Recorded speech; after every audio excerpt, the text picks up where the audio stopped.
तंगी की वजह से घर का खर्चा चलाना मुश्किल हो रहा था। मैं अनपढ़ थी, इसलिए किसी नौकरी के बारे में सोचना भी मेरे लिए मुमकिन नहीं था। फिर एक दिन मैंने सोचा कि मैं कपड़े सिलने का काम शुरू कर सकती हूँ। मेरे पास एक पुरानी सिलाई मशीन थी जो मुझे दहेज में मिली थी। मैंने उसे साफ किया और मोहल्ले में ऐलान करवाया कि जो भी महिलाएं कपड़े सिलवाना चाहती हैं, मुझसे संपर्क कर सकती हैं। धीरे धीरे मुझे कपड़े सिलवाने के कई ऑर्डर मिलने लगे। मैंने मोहल्ले की औरतों के कपड़े सिलना शुरू कर दिया। हालांकि मैं अनपढ़ थी, लेकिन मेहनत करके मैंने इस काम में हाथ आजमाया। अगर मैं पढ़ी लिखी होती तो शायद कहीं नौकरी कर लेती, लेकिन हालातों के चलते मुझे इस सिलाई के काम को ही अपनाना पड़ा। मेरे घर में औरतों का आना जाना शुरू हो गया। एक औरत कपड़े देने आती तो दूसरी कपड़े लेने आती। मेरे कोई बच्चे नहीं थे, तो इस काम की वजह से घर में एक तरह की रौनक बनी रहती थी। साथ ही इस काम से मुझे थोड़े बहुत पैसे भी मिलने लगे, जिससे घर का खर्चा कुछ हद तक संभलने लगा। धीरे धीरे मेरा काम बढ़ने लगा। अब दूर दराज से भी औरतें मेरे पास कपड़े सिलवाने के लिए आने लगीं। काम इतना बढ़ गया था कि मेरे लिए अकेले सब कुछ संभालना मुश्किल होने लगा।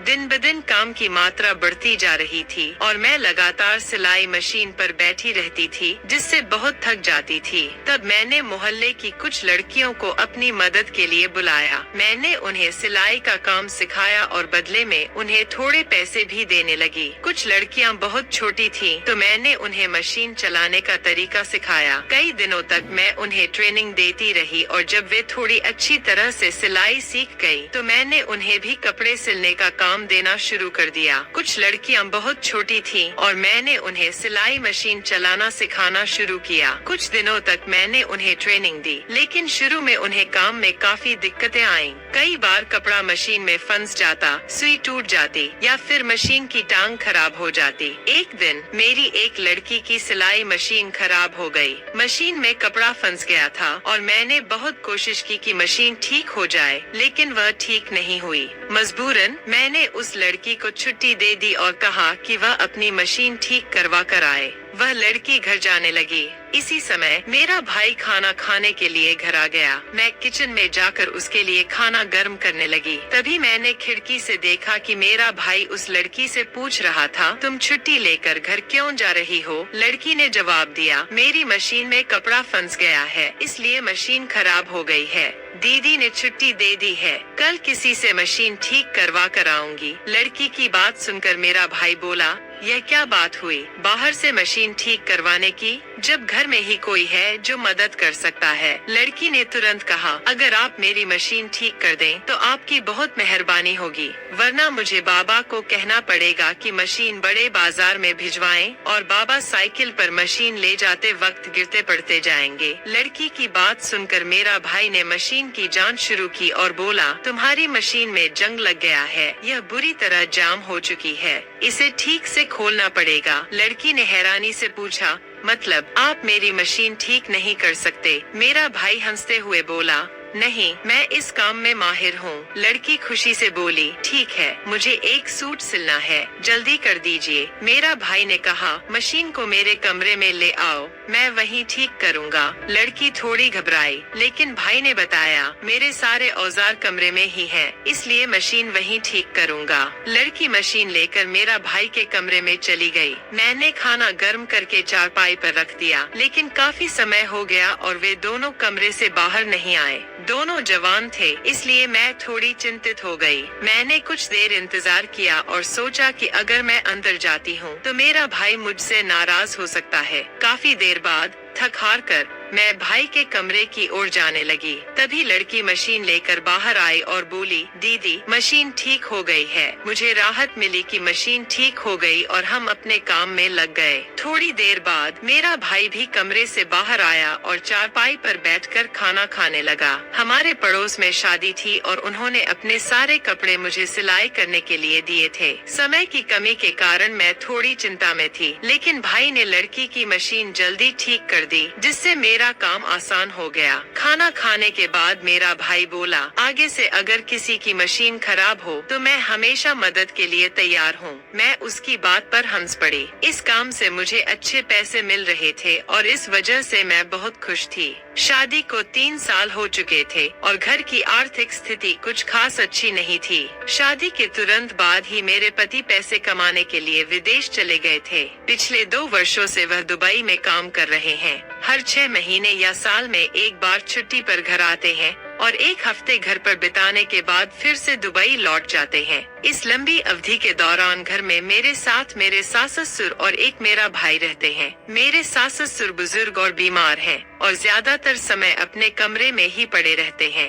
मेरे भाई की उम्र सिर्फ 22 साल है, लेकिन उसने कम उम्र में ही एक छोटी दुकान शुरू कर ली है जहां वह मशीनें ठीक करने का काम करता है। मैंने कई बार उसे कहा कि वह पढ़ाई पर ध्यान दे, लेकिन उसने हमेशा यही जवाब दिया, दीदी घर का खर्च भी तो चलाना है, आखिर कब तक अपने भाई पर बोझ डालते रहेंगे। वह खुद प्रदेश में है, घर किराए का है, माँ बाप बीमार रहते हैं, इसलिए मुझे काम करना पड़ता है। उसकी बातों में एक गंभीरता और जिम्मेदारी की भावना थी। इतनी कम उम्र में ही उसने परिवार की जिम्मेदारियों को समझा और दुकान को पूरी मेहनत से चलाया। जब भी वह घर पर होता मुझे मशीनों की चिंता नहीं रहती थी। आसपास की लड़कियां जो मेरे पास सिलाई सीखने आती थीं, अगर उनकी मशीनें खराब हो जाती तो मैं उसे बताती और वह तुरंत ठीक कर देता था। सास ससुर की देखभाल करना, उनके खाने पीने और दवाइयों का ध्यान रखना मेरी जिम्मेदारी थी। उनके बिना घर की देखभाल करना मेरे लिए बहुत चुनौतीपूर्ण था। साथ ही मुझे घर के कामों के अलावा सिलाई का काम भी करना पड़ता था। मुझे सास ससुर की सेहत को लेकर हमेशा चिंता रहती थी। जब भी उनके स्वास्थ्य में कोई बदलाव आता मैं तुरंत डॉक्टर के पास लेकर जाती और उन्हें ठीक कराने की पूरी कोशिश करती। उनकी देखभाल करना एक कठिन काम था, लेकिन मैंने इसे अपनी जिम्मेदारी माना और पूरी मेहनत से किया ताकि वे स्वस्थ रहें। एक दिन हमेशा की तरह मैं कपड़े सिलाई कर रही थी कि उसी लड़की की मशीन फिर से खराब हो गई, जो कुछ दिन पहले भी खराब हो चुकी थी। मुझे गुस्सा आ गया और मैंने उसे डांटते हुए कहा, इतने दिन से तुम्हें सिलाई सिखा रही हूँ, फिर भी अब तक तुम्हें सिलाई करना नहीं आया। मेरी डांट सुनकर वह लड़की रोने लगी। गुस्से में मैंने कह दिया, अपनी मशीन उठाओ और घर जाओ। ठीक उसी वक्त मेरा भाई घर आया। उसने लड़की को रोते हुए देखा और पूछा, दीदी ये क्यों रो रही है। मेरा भाई आसपास की सभी लड़कियों को जानता था और उनसे अच्छे संबंध भी रखता था, इसलिए वह उनसे चिंता जताते हुए बात करता था। मैंने गुस्से में कहा, इस लड़की ने मेरा बहुत दिमाग खा लिया है, दिल करता है इसे काम से निकाल दो, यह जानबूझकर मशीन खराब कर देती है। मैंने जैसे ही यह कहा मेरे भाई के चेहरे पर हल्की मुस्कान आ गई। गुस्से से मैंने कहा, मैं परेशान हूँ और तुम हंस रहे हो। भाई ने हंसते हुए जवाब दिया, दीदी इसका कोई कसूर नहीं है, आजकल की मशीनें ही ऐसी होती हैं, जल्दी खराब हो जाती हैं। वह जमाना गया जब नई मशीनें सालों तक चलती थीं। अब तो सब कुछ लोकल हो गया है। मुझे भाई की बातें समझ में आ रही थीं। वह अपनी दुकान पर दिन रात मेहनत करता था, लेकिन जब भी घर आता हमारी मशीनें ठीक करने में लग जाता। घर की लड़कियां भी यह जान गई थी कि अगर उनकी मशीन खराब हो तो भाई उसे तुरंत ठीक कर देगा। मुझे यह सब कुछ अजीब लगता था। कभी कभी ऐसा लगता था कि यह मशीनों की खराबी सिर्फ एक बहाना है ताकि लड़कियां उसे बार बार बुला सकें। उनके बीच हंसी मजाक होता रहता और मैं बस सब कुछ देखती रहती। जब मैंने भाई की तरफ घूर कर देखा तो उसने अपनी जेब से मोबाइल निकाला और कहा, दीदी जीजा का फोन आया था,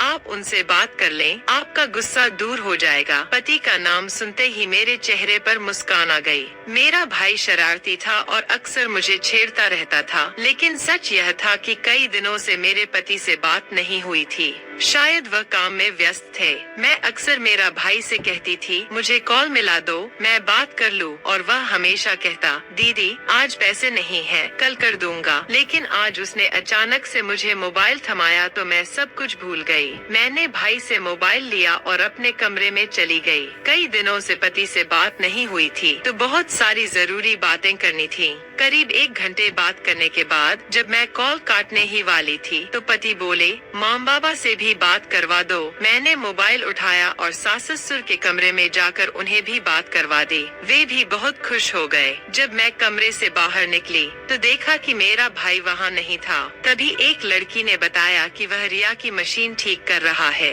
उसने कमरे की ओर इशारा किया। मुझे थोड़ी हैरत हुई क्योंकि मेरा भाई और रिया अब तक अंदर थे। कुछ समय बाद वे दोनों बाहर आ गए। तभी मुझे याद आया कि मैंने भाई के लिए खाना गर्म नहीं किया था। पति से बात करने में मैं इतनी व्यस्त हो गई थी कि उसे खाना देना ही भूल गई थी। मैंने उससे कहा, तुम बैठो, मैं तुम्हारे लिए खाना गर्म करती हूँ। मगर मेरा भाई मुस्कुराते हुए बोला, नहीं दीदी, मेरा पेट भर चुका है, आज खाना नहीं खाऊंगा। और वह मुस्कुराते हुए बाहर चला गया। मैंने सोचा, पेट कैसे भर गया इसका। मैं थोड़ी देर तक यही सोचती रही। तभी मेरी नजर रिया और बाकी लड़कियों पर पड़ी जो धीरे धीरे बात कर रही थीं। रिया का चेहरा लाल हो गया था और वह खुश नजर आ रही थी। यह सब देखकर मुझे अंदर ही अंदर गुस्सा आने लगा। रिया की मशीन तो ठीक हो गई थी और मैंने देखा कि बाकी लड़कियां अपने अपने काम में लग चुकी थीं। मैंने भी खुद को कपड़े सिलाई करने में व्यस्त कर लिया। पिछले कुछ महीनों से मेरा मन लगातार अपने पति अमित की यादों में उलझा रहता था। मैंने कई बार अमित से कहा था कि वह घर आ जाए, पर हर बार उसका एक ही जवाब होता था, अभी पैसे बचाने हैं। मुझे पता था कि वह जो भी कर रहा है हमारे भविष्य के लिए ही कर रहा है, लेकिन अब उसकी दूरी मुझसे सहन नहीं हो रही थी। मैंने खुद को समझाने की कोशिश की थी कि चाहे कम कमाई ही सही, पर वह घर पर होता तो मैं उसे रोज देख पाती, उसकी देखभाल कर पाती और हम साथ होते। मगर हर बार हकीकत सामने आ जाती और मैं चुपचाप सिलाई में लग जाती थी। सिलाई अब मेरे लिए एक ऐसा जरिया बन गया था जिससे मैं न सिर्फ अपने मन को बहला रही थी बल्कि घर की आर्थिक मदद भी कर रही थी। जो भी पैसे कमाती सास ससुर के हाथों में रख देती और इससे उन्हें भी राहत मिलती थी। मुझे भी संतोष होता कि मैं कुछ कर पा रही हूँ। हालांकि पिछले कुछ दिनों से मुझे यह भी देखने को मिल रहा था कि लड़कियों की सिलाई मशीनें बार बार खराब हो रही थीं। मैंने उन्हें कई बार समझाया कि मशीनों को ध्यान से चलाएं, लेकिन हर दिन किसी न किसी की मशीन खराब हो ही जाती थी। हर दिन मशीन ठीक कराने की परेशानी ने मुझे यह सोचने पर मजबूर कर दिया था कि शायद मुझे ही मशीन ठीक करना सीख लेना चाहिए। लेकिन फिर अपनी अनपढ़ता का ख्याल आ जाता और यह सोच वहीं खत्म हो जाती। यह सिलाई मशीन मेरी सास की थी और जब तक वह स्वस्थ थी इसी मशीन से कपड़े सिलकर घर चलाती थी। मेरी शादी के बाद ही वह बीमार पड़ गई और घर की जिम्मेदारियां मेरे कंधों पर आ गईं। अमित भी दुबई चला गया था। मैंने सोचा कि सिलाई का काम संभाल लूं ताकि कुछ अतिरिक्त पैसे घर में आ सकें। आज का दिन थोड़ा अलग था। सुबह सुबह अमित का फोन आया। वह हमेशा की तरह व्यस्त था, लेकिन उसकी आवाज सुनकर मेरे दिल में खुशी की लहर दौड़ गई थी। उसकी हर बात को मैं ध्यान से सुन रही थी, पर उसने फिर से वही कहा, अभी आने का समय नहीं है। मुझे उसकी मजबूरियां समझ में आ रही थी, लेकिन कहीं न कहीं मेरे दिल में अब भी चाहत थी कि वह घर आ जाए। सिलाई करते हुए मोहल्ले की एक औरत मेरे पास आई। वह कहने लगी कि उसकी बेटी की शादी है और वह चाहती है कि मैं उसकी बेटी के दहेज के सारे कपड़े सिल दूं। उसकी बात सुनकर मैं खुशी से भर उठी। इन दिनों मेरे पास कोई खास काम नहीं था और यह मौका मेरे लिए बहुत अच्छा था। मैंने उसे आश्वासन दिया कि मेरे पास बहुत सारी लड़कियां हैं और मैं वक्त पर कपड़े सिलवा दूंगी। वह मुझे ढेर सारी दुआएं देकर कपड़े मेरे पास छोड़कर चली गई। उसके जाने के बाद मैंने अपनी सभी लड़कियों से कहा, अब हमारे पास बहुत काम है और वक्त कम है, इसलिए अपनी मशीनों का ध्यान रखो।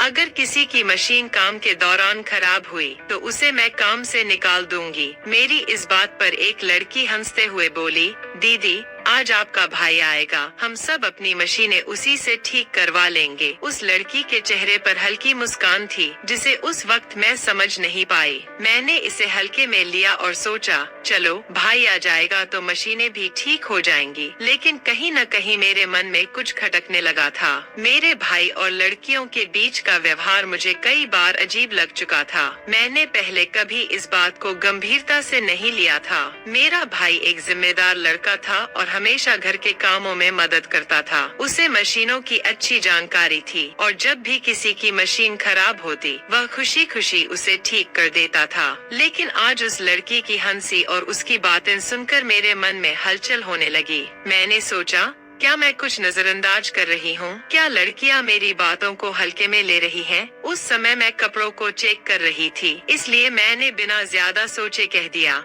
हाँ, मेरी तरफ से इजाजत है, जल्दी अपनी मशीन ठीक करवा लो। यह सुनकर लड़कियां ना जाने क्यों इतनी खुश हो गयीं। दोपहर में जब मेरा भाई घर आया तो सभी लड़कियां उसके पीछे पड़ गयीं। सभी अपनी अपनी मशीनें ठीक करवाने के लिए उत्सुक थीं। मेरा भाई पहले तो झिझकते हुए बोला, मैंने सबका ठेका नहीं ले रखा, जाओ किसी और से अपनी मशीन ठीक करवा लो, वैसे भी तुम सब मुझसे फ्री में काम करवाती हो। उसकी इस बात पर मैं मुस्कुराने लगी, लेकिन लड़कियों के चेहरे पर उदासी छा गई। तभी एक लड़की हंसते हुए बोली, हम सब तुम्हें बदले में क्या दे सकती हैं? जब तुम्हारी शादी होगी तो हम तुम्हारी दुल्हन का सूट सिल देंगे। यह सुनकर मेरा भाई जोर से हंस पड़ा और बोला, तुम सब बहुत चालाक हो, मैं रोज किसी ना किसी की मशीन ठीक कर देता हूँ और बदले में तुम सिर्फ मेरी बीवी का एक सूट सिलाई करके दोगी। यह सुनकर मैं भी हंसने लगी। मेरा भाई फिर बोला, तुम सबको अभी इतनी अच्छी सिलाई नहीं आती, इसलिए मुझे माफ करो, मेरी दीदी ही मेरी दुल्हन के लिए कपड़े सिलाई करेगी। कहते हुए उसने मेरी तरफ देखा।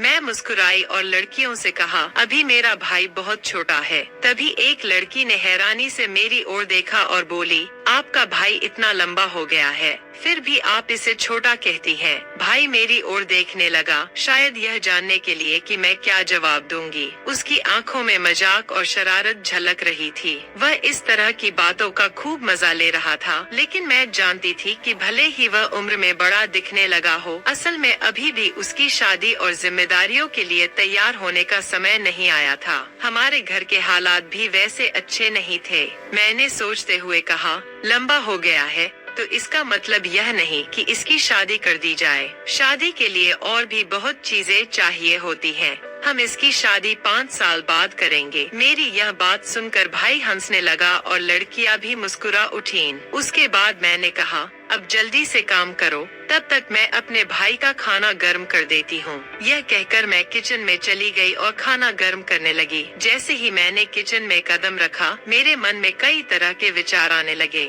मेरा भाई और लड़कियों के बीच जो हंसी मजाक चल रहा था वह एक हद तक ठीक था, लेकिन मुझे चिंता होने लगी कि कहीं यह मजाक किसी गलत दिशा में न चला जाए। लड़कियां जवान थी और इस तरह की बातों में आसानी से उलझ सकती थीं। मेरा भाई की उम्र और जिम्मेदारियां अब बढ़ रही थी, लेकिन वह अभी भी बचकाने अंदाज में जी रहा था। मैं नहीं चाहती थी कि वह ऐसी किसी स्थिति में फंस जाए जहां उसे समझ न हो कि क्या सही है और क्या गलत। मैंने सोचा, अमित ने भी तो कम उम्र में ही शादी कर ली थी और हमारी शादी के बाद हालात ऐसे हो गए कि उसे मुझसे दूर जाना पड़ा। मैं नहीं चाहती कि मेरा भाई भी उसी रास्ते पर जाए जहां उसे अपनी बीवी से दूर रहना पड़े और दोनों को अकेलेपन का सामना करना पड़े। जब मेरी नजर पड़ी कि सारी लड़कियां बारी बारी मेरे भाई के कमरे में जा रही थी, तो मुझे समझ नहीं आया कि वह अंदर जाकर ऐसा क्या जादू करता था कि सबकी सिलाई मशीनें एकदम ठीक हो जाती थीं। उस दिन भी उसने सबकी मशीनें ठीक की और फिर अपनी दुकान पर चला गया।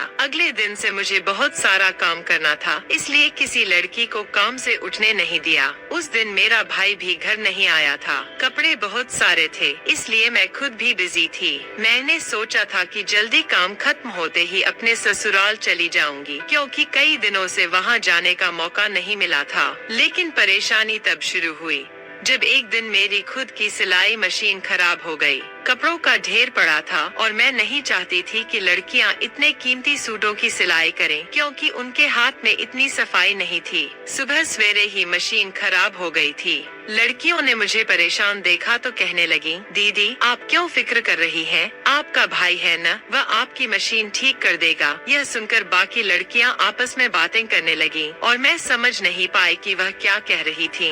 मैंने देखा था कि सारा दिन मेरा भाई घर पर नहीं होता था, लेकिन जैसे ही वह दोपहर को खाना खाने आता था, लड़कियों की निगाहें उस पर टिकी रहती। वे सारे काम छोड़कर उसे देखने के बहाने ढूंढने लगती थीं। पहले काम बहुत ज्यादा था, इसलिए मैंने इस बात पर ज्यादा ध्यान नहीं दिया था, लेकिन जब से वह लड़कियों की मशीनें ठीक करने लगा था, तब से लड़कियां मेरे घर ज्यादा आने लगी थी और अक्सर कोई न कोई खाने की चीज छोड़ जाती थीं। पहले मुझे लगा कि यह चीजें मेरे लिए लाती हैं, लेकिन बाद में समझ आया कि सब कुछ मेरे भाई के लिए था। इसलिए मैंने उन लड़कियों को डांट दिया और कहा, मेरी मशीन खराब है, लेकिन तुम लोगों ने काम क्यों बंद कर दिया? मेरी बात सुनकर लड़कियां अपने अपने काम पर लग गईं। मैं अब बस अपने भाई के घर आने का इंतजार करने लगी, लेकिन उसने तो दोपहर में ही घर आना था और तब तक मुझे सब्र करना था। मेरे पास मोबाइल नहीं था और मैं मोबाइल चलाना भी नहीं जानती थी, इसलिए मैं फ्री बैठी थी। मैं किचन में जाकर सब्जी लेकर उन लड़कियों के पास बैठकर काटने लगी। तभी मैंने रिया को एक लड़की के कान में कहते सुना, काश आज दीदी की जगह मेरी मशीन खराब हो जाती। उसकी बात सुनकर दूसरी लड़की छुपाकर हंसने लगी और मैं नासमझी से रिया का चेहरा देखने लगी, जहां एक अजीब सी हसरत दिखाई दी। तभी मुझे याद आया कि सबसे पहले रिया की ही मशीन खराब हुई थी और मेरे भाई ने उसकी मशीन अपने कमरे में ठीक क्यों की थी। इस बात ने मुझे अब हैरान कर दिया था। दोपहर होते ही मेरा भाई घर आ गया। मैं उसका बेसब्री से इंतजार कर रही थी। जैसे ही उसने घर में कदम रखा, मैंने कहा, आज तुम्हारी दीदी की मशीन खराब हो गई है, जल्दी से इसे चेक करो। मैंने उसकी तरफ इशारा किया जहां मेरी मशीन रखी थी।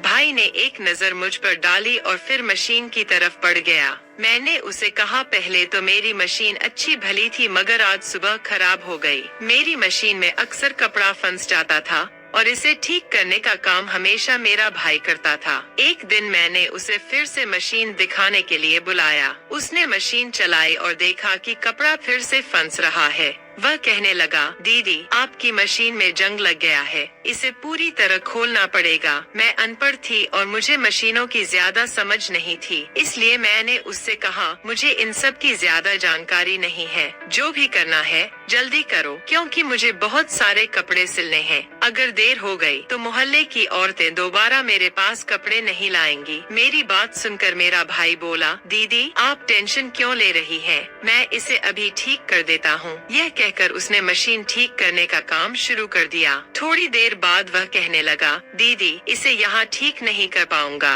इसे मेरे कमरे में ले चलिए। यह सुनकर मैं चौंक गई और उसे सवालिया निगाहों से देखने लगी। मैंने उससे पूछा, अंदर ऐसा क्या है जो यहाँ नहीं है? वह थोड़ा घबराया और बोला, दीदी मैंने पहले ही बताया था कि मेरे औजार अंदर कमरे में रखे हुए हैं। मैंने कहा, कोई बात नहीं, मैं तुम्हारे सारे औजार बाहर ले आती हूँ। लेकिन मेरा भाई कहने लगा, दीदी वे बहुत भारी हैं, आप उन्हें अकेले नहीं उठा सकती। अगर मशीन ठीक करवानी है तो इसे मेरे कमरे में लेकर आ जाइए, वरना मैं इसे ठीक नहीं करूँगा। यह सुनकर मैं असमंजस में पड़ गई, क्योंकि मुझे हर हाल में आज ही मशीन ठीक करानी थी। मजबूरन मैंने उसकी बात मान ली और मशीन लेकर उसके कमरे में चली गई। लेकिन वहाँ पहुँचते ही उसने कुछ ऐसा कहा जिससे मेरे होश उड़ गए। मैं तुरंत उसके कमरे से बाहर आ गई। मेरा भाई दुकान पर चला गया और मैं सीधे अपने मम्मी पापा के पास पहुँची और उन्हें सब कुछ बता दिया। उनकी बात सुनकर मम्मी पापा बोले, अरे बच्चा है इसलिए ऐसी बात कह दी, हम उसे समझा देंगे। मैंने जवाब दिया, आपका बेटा अब बच्चा नहीं बल्कि जवान हो चुका है।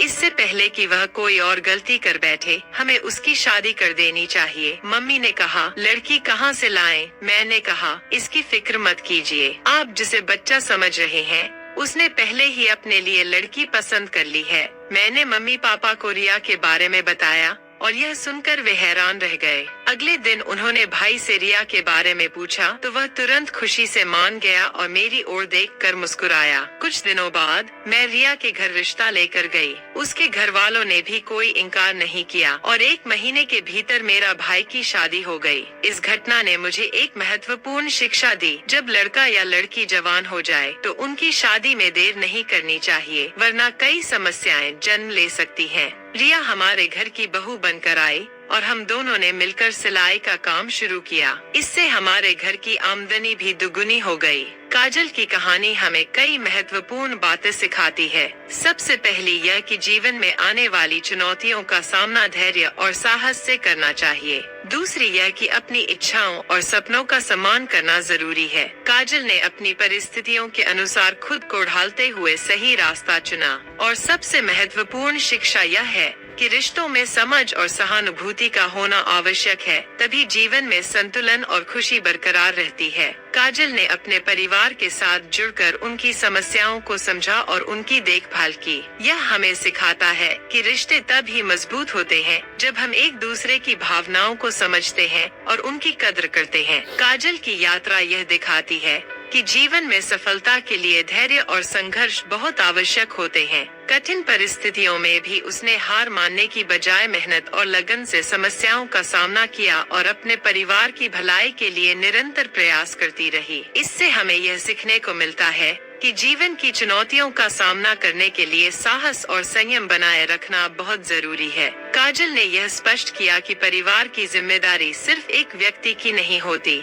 बल्कि मिलजुल कर काम करने से ही परिवार मजबूत बनता है। उसने अपने परिवार के सदस्यों की देखभाल की और अपनी जिम्मेदारियों को बखूबी निभाया। इससे हमें समझ में आता है कि परिवार का सहयोग किसी भी चुनौती का सामना करने में महत्वपूर्ण होता है। काजल ने अपने सपनों और आत्मसम्मान की कद्र की और खुद की देखभाल की आवश्यकता को महसूस किया। उसने अपने व्यक्तिगत लक्ष्यों और आकांक्षाओं को संजोते हुए उन्हें पूरा करने का प्रयास किया। यह हमें सिखाता है कि अपनी भलाई और आत्मसम्मान को बनाए रखना भी जरूरी है, ताकि हम मानसिक और भावनात्मक रूप से स्वस्थ रह सकें। काजल ने परिवार के सभी सदस्यों की समस्याओं को समझा और उनके दृष्टिकोण को अपनाया। इस प्रकार की सहानुभूति और समझ रिश्तों को मजबूत बनाती है और परिवार में एक सशक्त और सहयोगी वातावरण तैयार करती है। यह हमें सिखाती है कि दूसरों की भावनाओं और समस्याओं को समझना और उनका सम्मान करना एक स्वस्थ और खुशहाल रिश्ते की कुंजी है। काजल ने जीवन में आए बदलावों और चुनौतियों को स्वीकार किया और उनके साथ तालमेल बिठाने की कोशिश की। यह हमें सिखाता है कि जीवन में स्थिरता की उम्मीद करना कठिन हो सकता है, लेकिन हमें लचीलेपन के साथ बदलावों को अपनाना चाहिए। काजल की कहानी से यह प्रेरणा मिलती है कि एक व्यक्ति अपने प्रयासों और नेतृत्व से बड़ा बदलाव ला सकता है। उसकी कठिनाइयों का सामना करने की क्षमता और परिवार के प्रति उसकी प्रतिबद्धता ने उसे एक प्रेरणादायक नेता बना दिया। इससे यह साबित होता है कि सच्चे नेतृत्व का मतलब सिर्फ दिशा दिखाना नहीं, बल्कि दूसरों को भी प्रेरित करना होता है। काजल की कहानी हमें जीवन की जटिलताओं और संघर्षों का सही तरीके से सामना करने की प्रेरणा देती है